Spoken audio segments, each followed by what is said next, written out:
ગુજરાતમાં પોલીસનો તોડકાંડ. આ તોડકાંડ કોઈ નવી વાત નથી. અનેક વખત તોડકાંડની ઘટનાઓ સામે આવી છે, જેમાં રકમ 5 લાખ, 10 લાખ, 15 લાખ, 20 લાખ, વધુમાં વધુ 1 કરોડ સુધી હોય છે.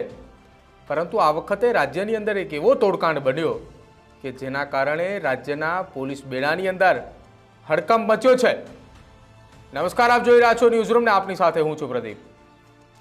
રાજ્યના પોલીસ વિભાગમાં તોડકાંડ એ કોઈ નવી વાત નથી, પરંતુ ગુજરાતની અંદર તાજેતરમાં જ બનેલી એક એવી ઘટના જેના કારણે આઈપીએસ બેડાની અંદર હડકંપ મચ્યો છે, અને ખાસ અમદાવાદ અને ગાંધીનગરમાં તાજેતરમાં જ બે બિલ્ડરોના વિખવાદની વચ્ચે એક આઈપીએસ દ્વારા 22 કરોડ રૂપિયાનો તોડ કરાયની ચર્ચા છે. અને આ ચર્ચા એ વાયુ વેગે સમગ્ર ગુજરાત અને દેશભરની અંદર ચર્ચાઈ રહી છે.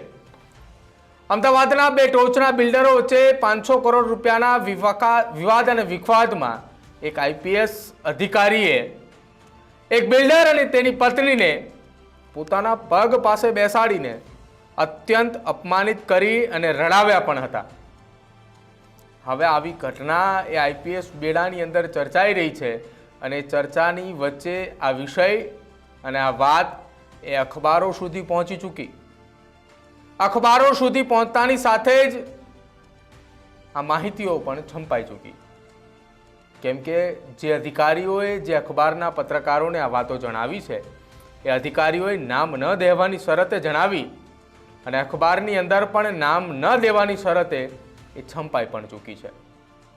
ગભરાયેલા બિલ્ડરે પત્નીની હાલત જોઈને આઈપીએસ અધિકારીને હાથ પગ જોડ્યા અને પતાવટ કરવાનું કહેતા અધિકારીએ તેની પાસેથી 22 કરોડ રૂપિયાનો તોડ પણ કર્યો. અને આ ચર્ચા અત્યારે ખૂબ ચાલી રહી છે. હવે આખી આ ઘટનાની અંદર 22 કરોડના તોડ પાછળનું કારણ શું? કેમ 22 કરોડનો તોડ એ બિલ્ડર પાસેથી કર્યો?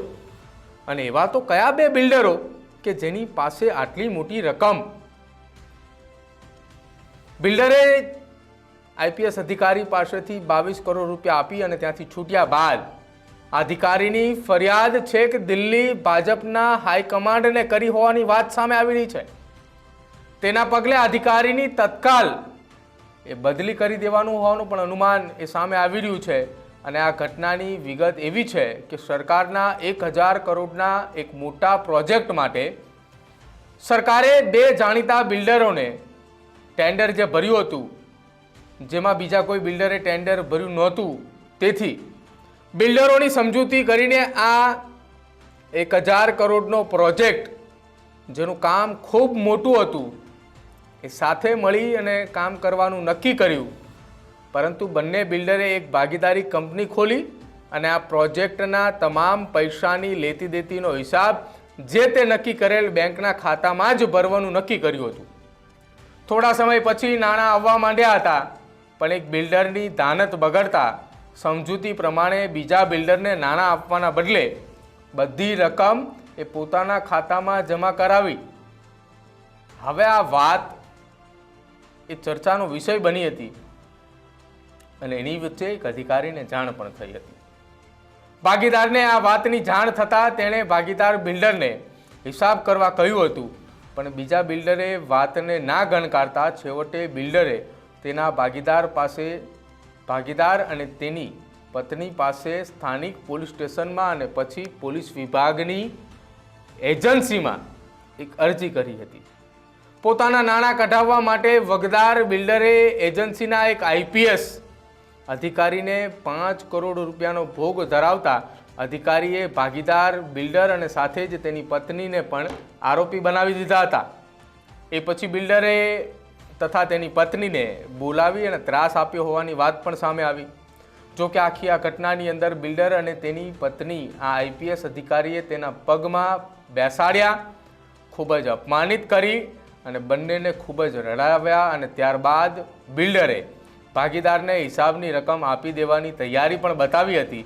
જો કે આ સમાધાનમાં બિલ્ડર પાસેથી 22 કરોડ રૂપિયા રોકડ રકમ એ પોલીસ અધિકારીએ તોડ કર્યા હોવાની ચર્ચા છે, જેમાં ભોગ બનનાર બિલ્ડરના પૈસાની જ સાથે લેતી દેતી હતી, અને આઈપીએસ અધિકારીએ પતાવત કરી અને આખી રકમ પણ લીધી.